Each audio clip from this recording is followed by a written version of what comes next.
Hai semuanya, saya Tung Tung Tung.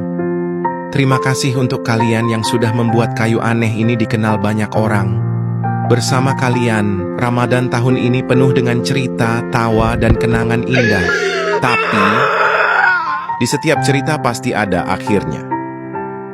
Saya sangat senang sekali membangunkan kalian sahur.